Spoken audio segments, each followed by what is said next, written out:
All right, hey everyone. It has been a stressful week. I need to calm down a little bit. It has been really rough this morning for a lot of different reasons. And so I got to clear my throat because it's been tough. I have been rage screaming at the top of my lungs. And I just got through that. So, like, my voice is raw right now, literally. Not just the words that are coming through it, but just the raspiness of it. So, I still wanted to capture these. I don't know if I'm going to use these or just do like a redo. Sometimes I try to just capture these so that I don't forget about what it was that I was trying to capture. And then if it wasn't done very well, it wasn't very clear, or if I have a raspy voice, I'll re-record it. But in any case, one of the things that is a reoccurring lesson that is impartially what got me here and thinking about this and dealing with the things that I'm dealing with is being a little bit more selfish in your life. And I've tried to resist that for most of my life. I'm a very selfless person. I can't even barely say the words. I'm a very selfless person, and I care about everybody genuinely, deeply. I know I've said that throughout the channel, but, that hasn't changed. So I still, that's still true now. But what happens for people like us is that we start giving ourselves away to everybody else. Our energy, our time, our value, and we do it for free because we care. And that's nice, but you're going to realize as you start getting older, and you probably already realized it in more than one way when you're younger too, is that you need to put boundaries on things. And one of the hardest things to do, and one of maybe the simplest ways to think about that, is becoming more selfish. Being a little bit more selfish with your own time. Making sure that you're doing the things that you need to be doing. Making sure that you're disciplined. This is one of those reoccurring lessons that I have had multiple times. I've had to relearn this one multiple times. It feels like every time you start to realize some of these types of lessons, you're able to get rid of it when it's easy. Get rid of some of that stuff that's, easiest to retain your boundaries, get some energy back on your schedule. And we do it when it's easy, right? These are kind of those lessons that keep spiraling and leveling up and becoming harder and harder. That's why these ones keep reoccurring, because there's going to be some of the lessons that I'm not going to say that you're not ready for. You might be ready for, but it might be really hard. And you'll know that. Think about it. Think about friends. Think about family. Think about loved ones. And I'm talking about like the dysfunctional parts of that. I'm talking about the parts that are like really, hard to navigate, hard to articulate, hard to get through, hard to express to somebody else. How much you need your own time, your own energy. Yes, that will be easy when it's a stranger. That will be easy when it's people at work that maybe you don't really care about. You're just there because you're all on the same team and you're working together, et cetera, et cetera, et cetera. But you know what I'm saying. And I'm not suggesting that you just don't care about some people. But you know what I'm saying? Like, there are people that just, they're not in your closest circle. They don't have access to your energy, to your presence, to your time, like some of these other people that I'm mentioning. I'm talking like friend groups that, you want to keep going. But maybe they're stealing your time, your energy, and your focus, and your clarity. So, these are the kind of ones that will haunt you. Maybe you're not ready for them initially, and you're kind of building up to that. But at some point down the road, you're going to realize that those are some of the things that you need to address. You need to be more disciplined on. When you set a boundary, you got to keep that boundary. People will test your boundaries. They will, especially people that had access to you before and thought that was okay. Sometimes you need to re-put those down. I mean, I even had to do that recently. One of the hardest ones I ever had to do was to, and this is definitely going to rub some of you guys wrong. And I understand that. This rubbed me wrong for many, many years. But it mattered so much. It was me setting a boundary, setting a limit, saying, hey, You need to understand what my time and my value means to me. And that was with my mom.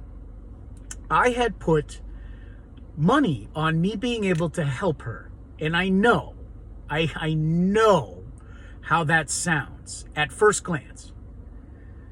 But after doing it for so long, she is a person that is capable of doing the things that she wants, but she wants help. She wants other people to help her. You know what I mean? She wants somebody to help her. She doesn't need it. It's different. Now, if she needed it, that's different. You know, I wouldn't expect that. But the fact that that takes up my time and the way that it's just a constant, like, it's a bother for me. Somebody that's focused, somebody that has a purpose, somebody that's building something, a creative pursuit. I'm not saying that I don't care about my mom. In fact, quite the opposite. I love her. And that keeps the energy when I set that kind of boundary on things. That establishes, hey, my time isn't free. It just isn't. Okay? Sometimes it is. You know, if we're just calling and talking and chatting, or if I'm just showing up just to kind of see you, see how you're doing, and like, you know, chat with you and be a part of that. But if you're asking me to help you almost every single day with things, you're pulling away from time that I could be doing other things, that I could be doing other projects, that I could be working on these videos, working on my channel, working on my future, working on, you know, other relationships and connections with people. Do you see what I mean? Like when your time matters that much, things like that can become distractions without you really seeing it. And your heart sometimes will get in the way of that. And I know how much we preach about the heart. I know how much it matters, but I'm not saying that there isn't love in that. And I think some people will read it that way. You know, hey, that's your mom. You know, you got to be there for her. And I think when people say that, they say that from the way that they see it. And I'm giving you an alternate perspective of somebody that's had to go through that for many, many years, felt the same way you're talking about, but eventually knew that they wanted to grow from this. They wanted to move into something bigger. And that's what I'm talking about. That requires you to be selfish. That requires you to put boundaries on things for a while.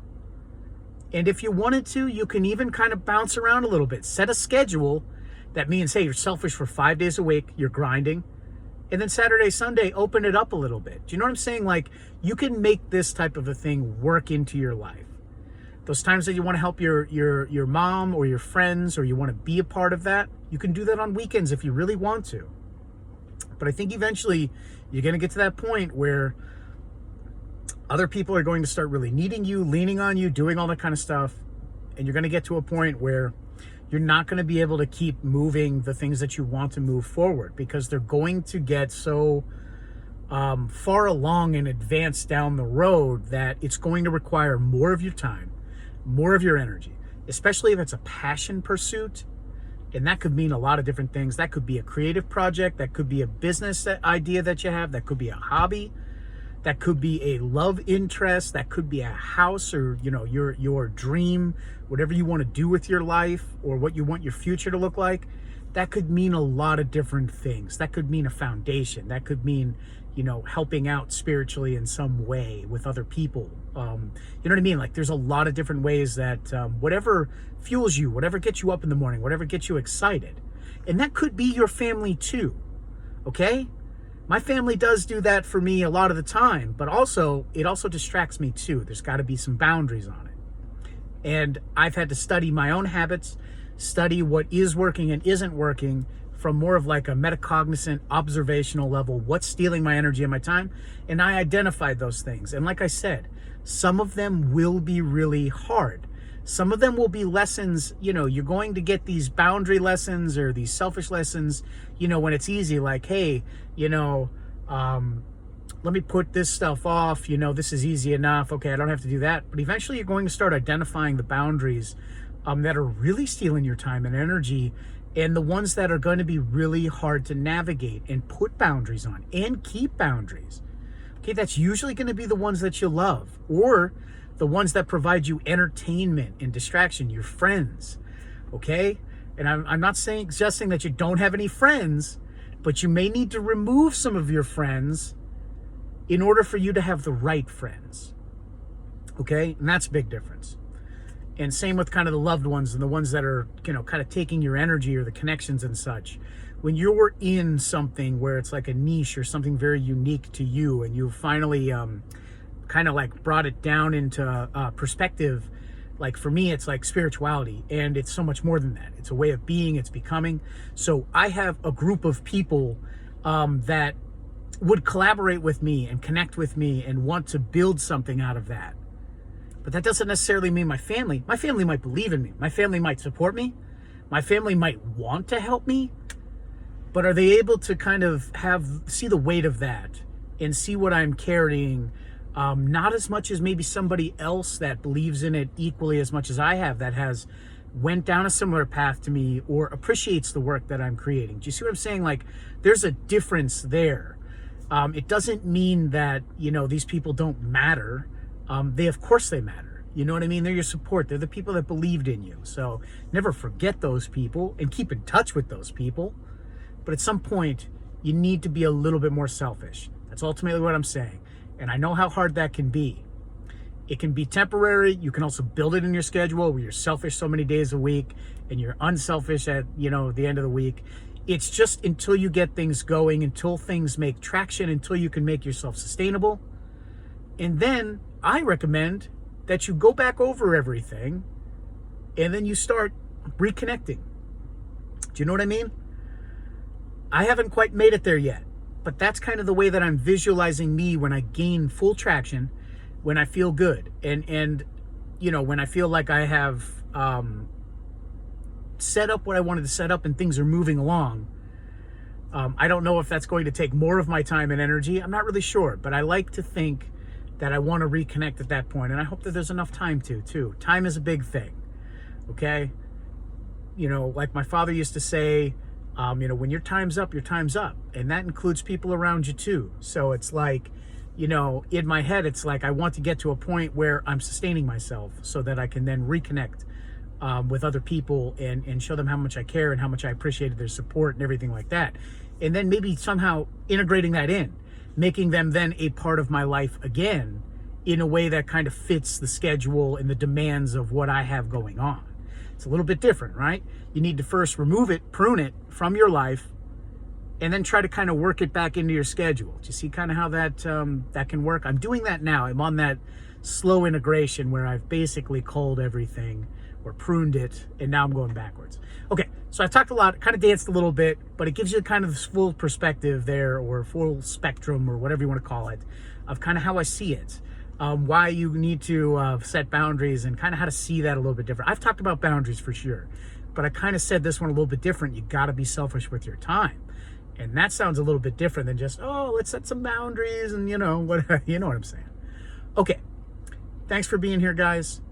Appreciate you guys. Sounds like when my voice came in towards the end there, I must really care about what I'm talking about for that to happen. So, good. I'll probably use this one. It was a slow start. All right, guys. I'll catch you guys on the next one. Thanks for being here.